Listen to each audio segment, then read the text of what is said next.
1:44 a.m. Al Udeid Air Base, Qatar. The desert night is absolute. No humidity, no cloud cover, just 360 degrees of cold black sky and the brilliant white sprawl of the largest U.S. military installation in the Middle East, sitting on the sand like a city that never sleeps. Al Udeid never sleeps. Its runways handle over 100 flight operations every 24 hours. Its Combined Air Operations Center, the CAOC, coordinates every U.S. Air Force mission from Egypt to Pakistan around the clock. 7 days a week, 365 days a year.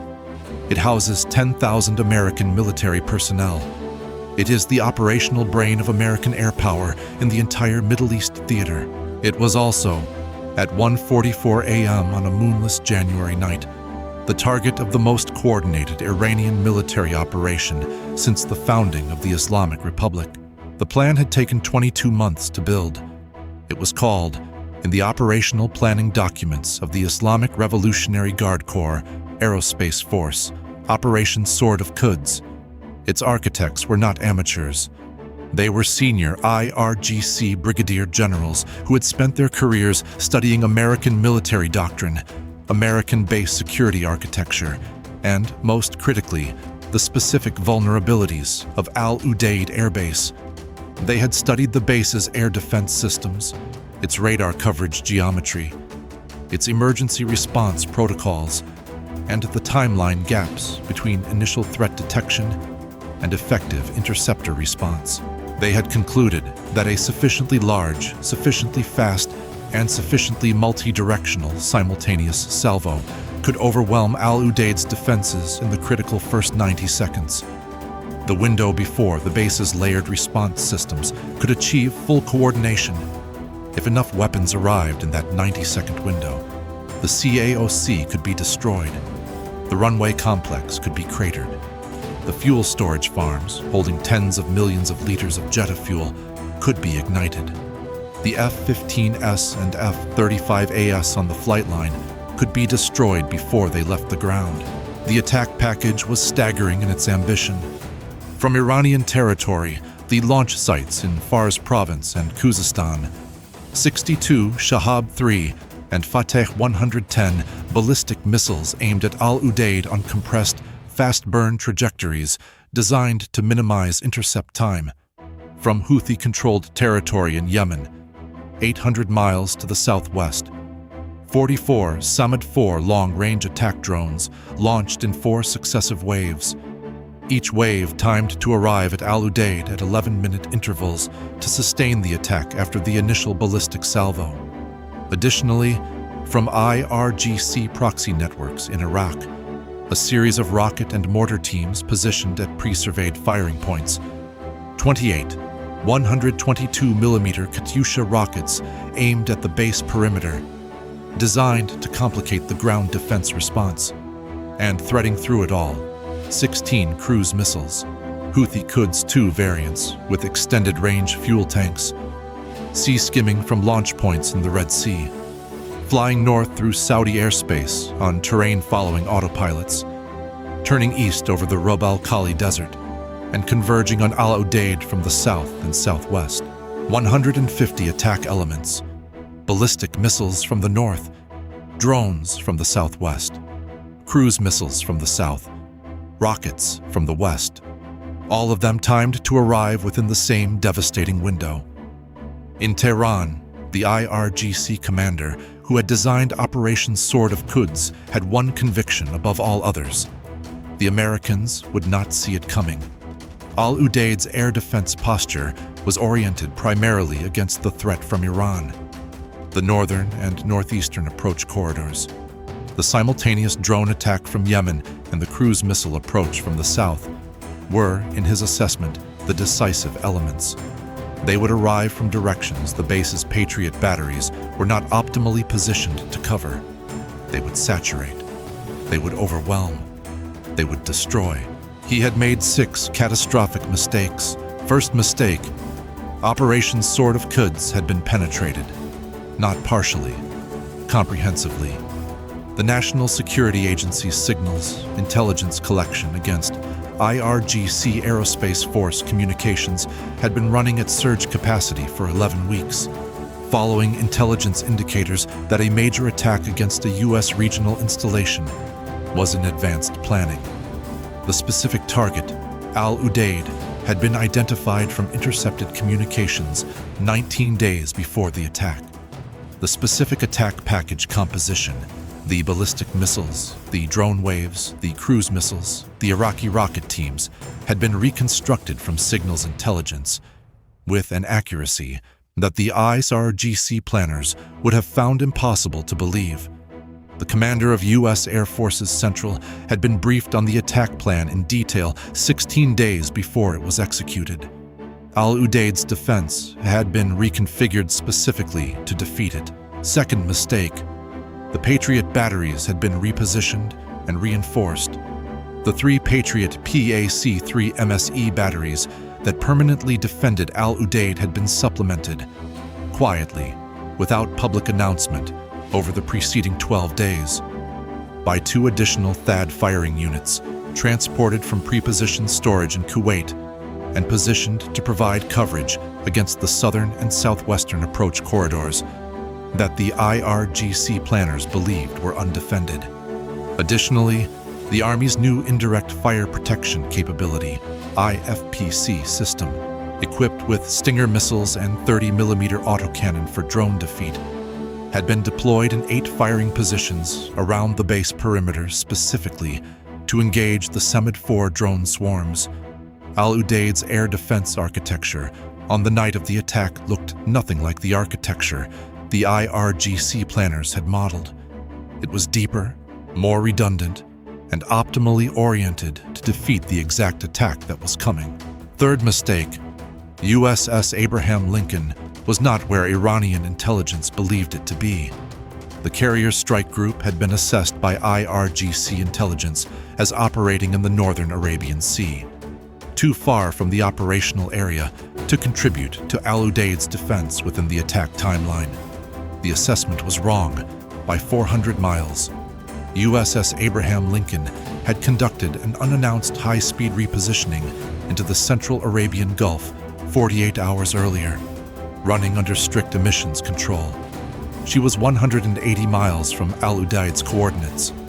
Her air wing was armed, crewed, and on 15-minute alert. Fourth mistake. The Iraqi rocket teams had been under surveillance for 6 days.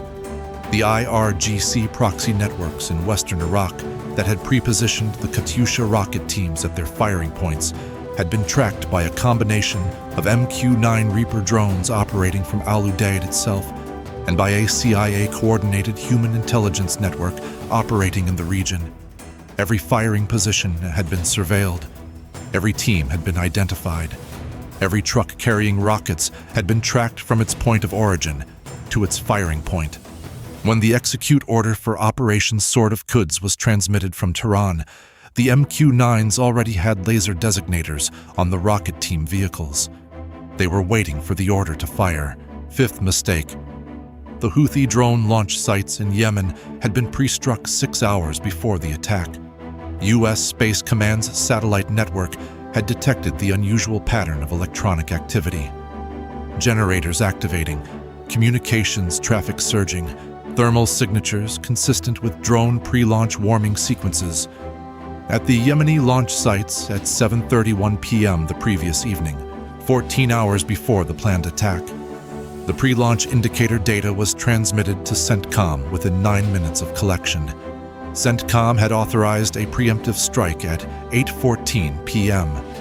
4B-52 H-8 Strato Fortresses operating from Diego Garcia had released 40 AGM-158 JASSM cruise missiles against the 6 drone launch facilities in Yemen between 9:44 p.m. and 10:17 p.m. Of the 44 Samad-4 drones that were supposed to constitute the sustained drone attack waves against Al Udeid, 31 were destroyed on the ground before they ever launched. The remaining 13, those that had already been positioned at dispersed sites too small for satellite detection, launched as planned. They flew toward Qatar, They were all that remained of a planned force of 44. Sixth mistake.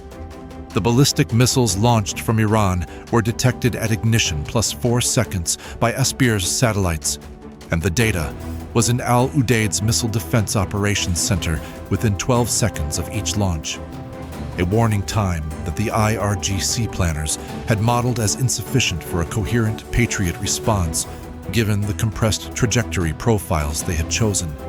The model was based on 2019 Patriot performance data. The PAC-3 MSE, the missile segment enhancement variant deployed at Al Udeid, had a dramatically shorter engage and fire timeline than the older PAC-3 variant the IRGC had modeled. When the SBIRS alert arrived, Al Udeid's Patriot batteries were not scrambling to respond. They were already in automatic engagement mode, their fire control solutions computing in real time as the launch signatures resolved into track data. What happened in the next 41 minutes was not a battle for Al Udeid's survival. Al Udeid was never in serious danger. It was the complete systematic defeat of the most ambitious Iranian military operation in the history of the Islamic Republic.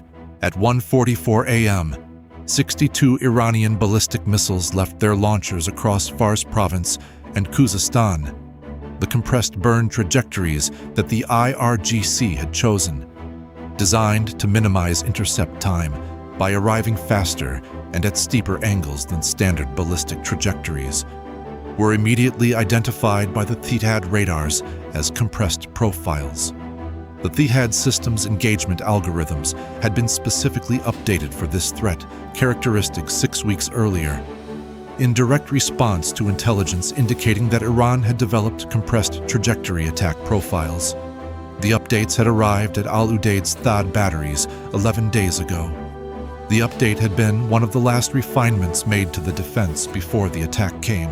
The 2 THAAD units opened fire first, engaging the highest altitude threats in their mid-course phase over Iranian airspace and the Arabian Gulf. 17 THAAD interceptors fired in the first 40 seconds. 14 kills confirmed. 3 missiles descended into the terminal phase.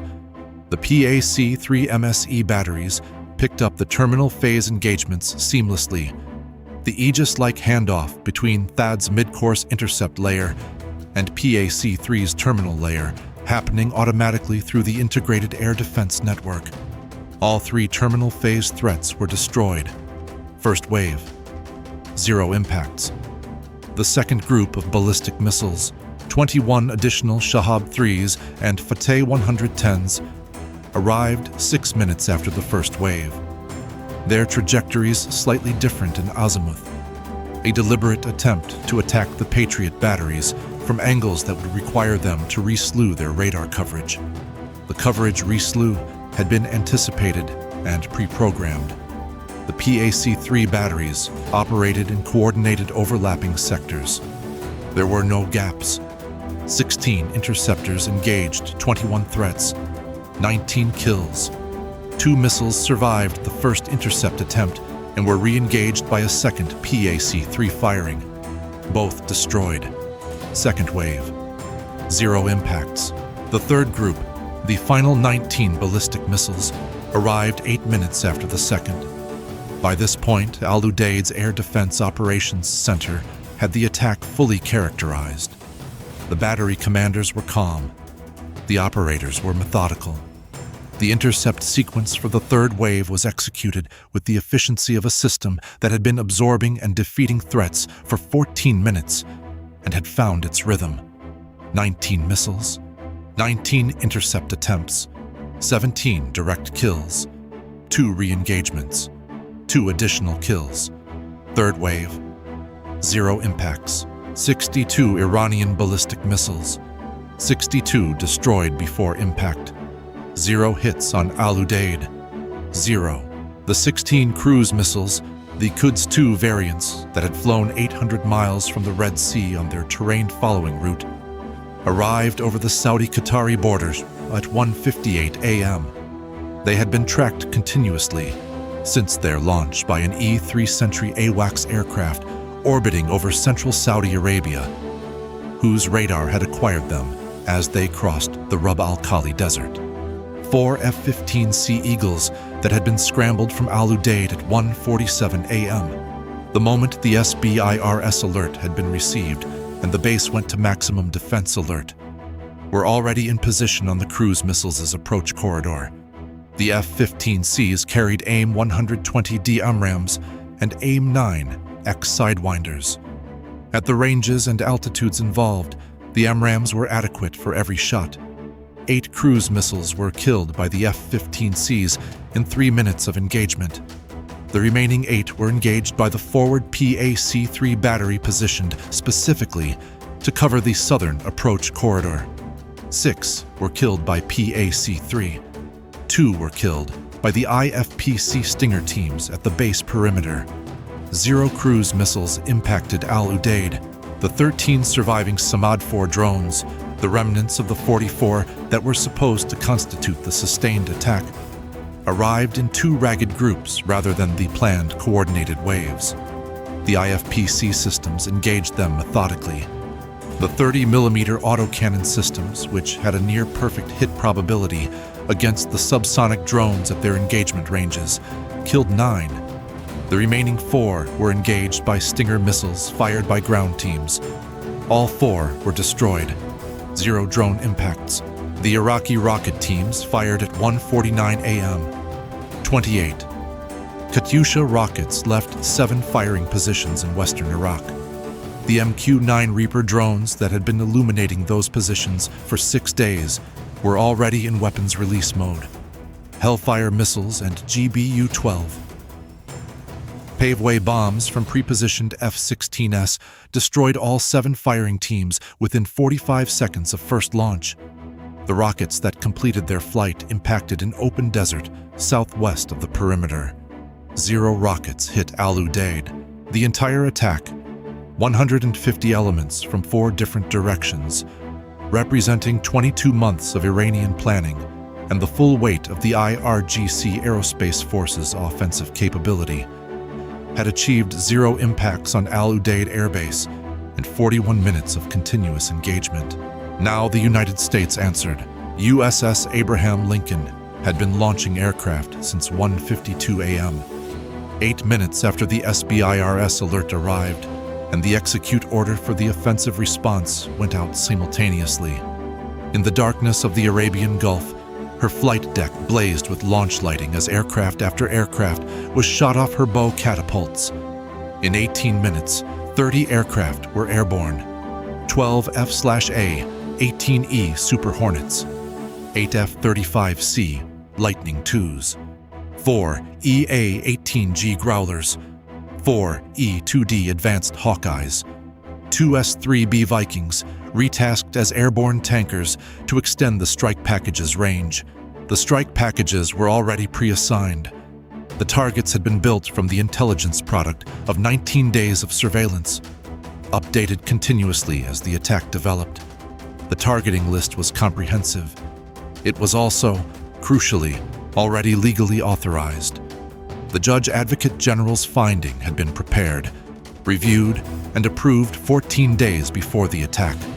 The moment the first Iranian ballistic missile left its launcher, the United States was in a state of armed conflict with Iran under the laws of armed conflict, and every target on the approved list was lawfully prosecutable.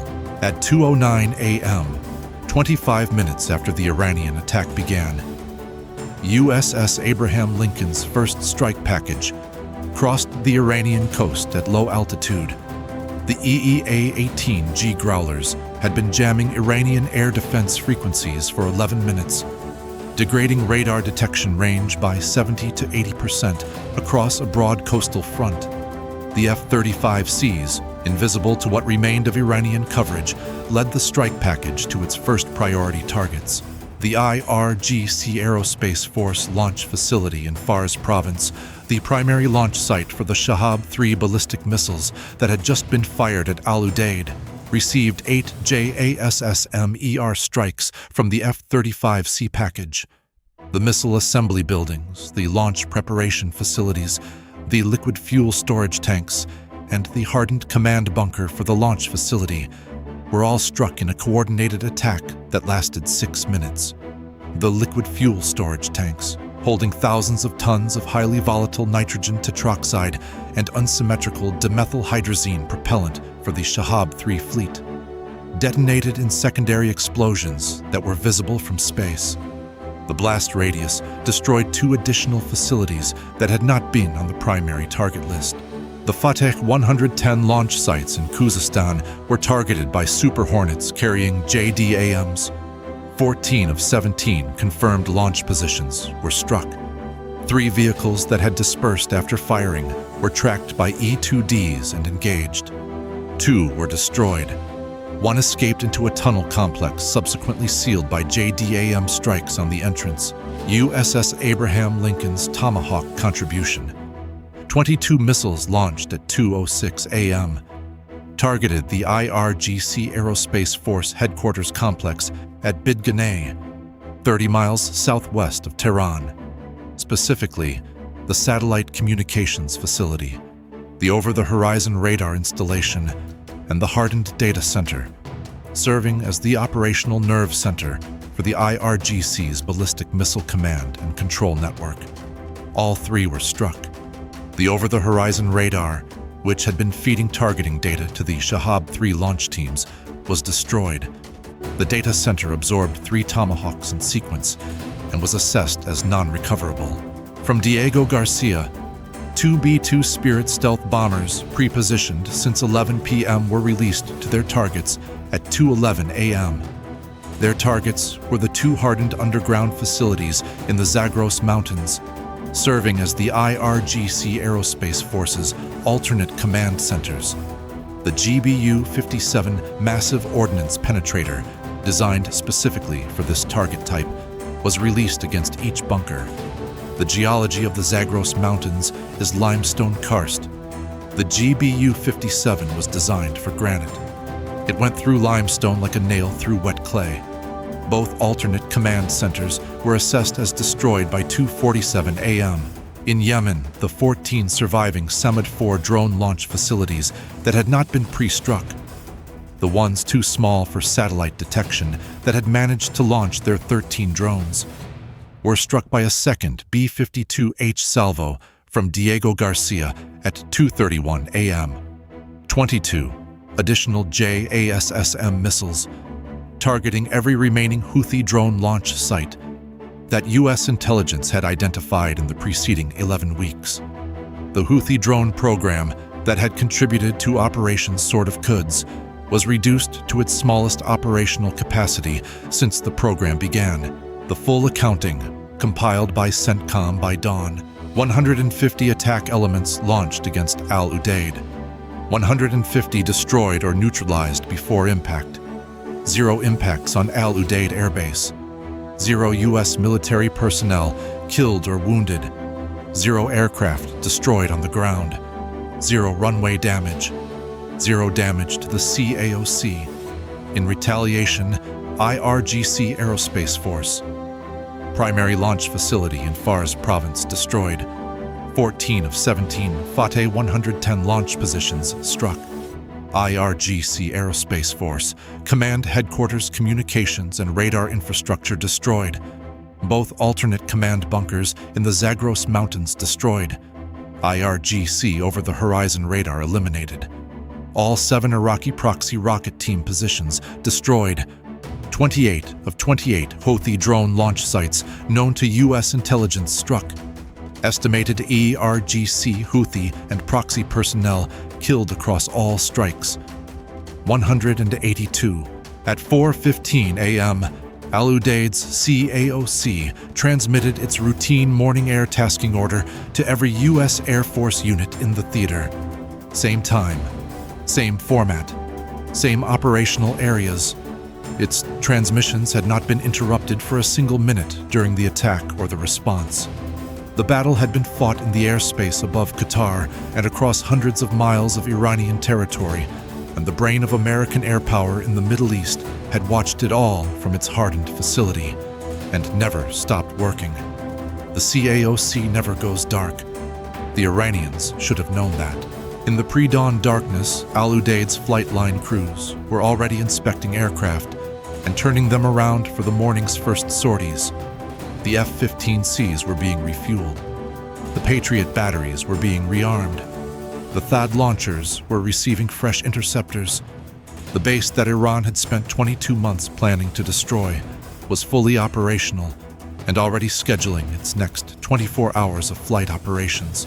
This is what happens when you attack the United States military's most critical air operations hub in the Middle East. You do not catch it unprepared. You do not find a base that is sleeping, a defense that is oriented the wrong way, a command structure that is slow to respond. You find a base that has been reading your operational orders for 19 days. You find Patriot batteries that were repositioned to cover exactly the approach corridors you planned to exploit. You find THAAD units that were quietly moved from Kuwait while you were finalizing your attack schedule. You find your drone launch sites in Yemen, burning before your drones leave the ground. You find your rocket teams in Iraq destroyed 45 seconds after they fire. And you find that when 150 of your weapons arrive over the largest U.S. airbase in the Middle East, the answer is the same as it has always been. Not one of them gets through, not one. And the response arrives before sunrise, carried by stealth bombers you never detected, delivered with a precision that demolishes the infrastructure you built over 22 months in a single night, leaving nothing behind but craters and the quiet hum of an American airbase that never missed a single scheduled flight.